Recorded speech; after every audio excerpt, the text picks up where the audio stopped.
and welcome once again to the Buena Vista Railroad. This is update number 12 for the 13th of July 2015. Lots of progress has been made in the last month. I actually finished the head end of the yard. If you remember on the last update, it was almost finished. I've added several more tracks around the turntable here for storage of things. Nothing major. There I cut a hole in the benchwork here, if you can see the hole, here I am underneath, for the ash pit. This is a Walther's conveyor that sits below track level, and so I had to cut a hole in the sub-road bed to accommodate that, but that'll be fine. And what I didn't have in last time was what I call the yard matrix. This is a circuit based on an article in the November 2000 issue of Model Railroader.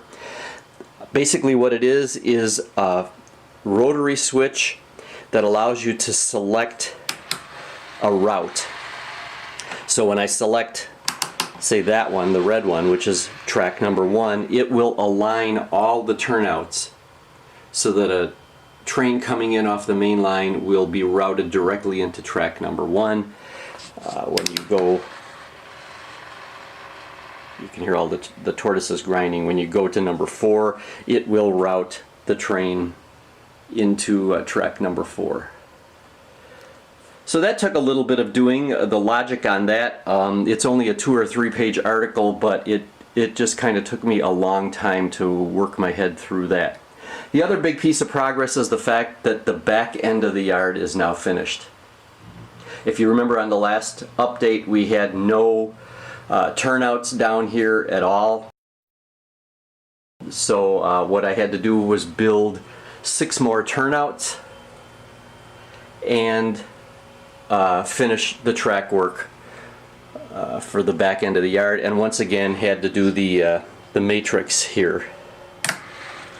Same LED configuration, so that when you look down here you can see, well, you probably can't see, but I can see the green one is set, which is track number 4, so I can set the green one here.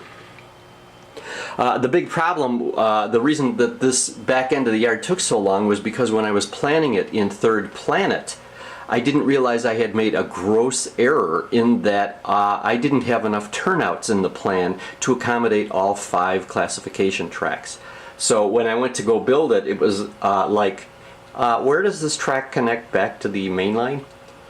So that was the problem there, so I had to really reconfigure a lot of this trackage in this area to accommodate that. I've got a very short yard lead down here. We've got, of course, the opening doorway right here, so this is a very short yard lead. The other end of the yard, the head end of the yard, has a very long yard lead.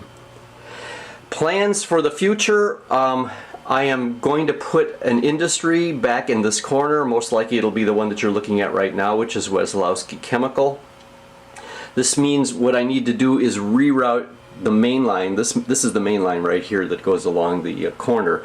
I'm rerouting the main line to to turn a little bit more quickly, leaving me more space back here.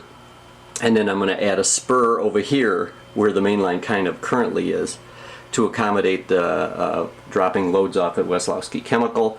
This means, of course, I need to add 1, 2, 3 turnouts. That's going to be for the passing siding. That's going to go in the space right here. So I need to go build 3 more turnouts, and in fact that is what I'm going to do right now. So thanks once again for joining me in July. If you're in the Northern Hemisphere, hope you're having a wonderful summer. If you're in the Southern Hemisphere, I hope you're having a nice mild winter. I will talk to you in August. Thanks again.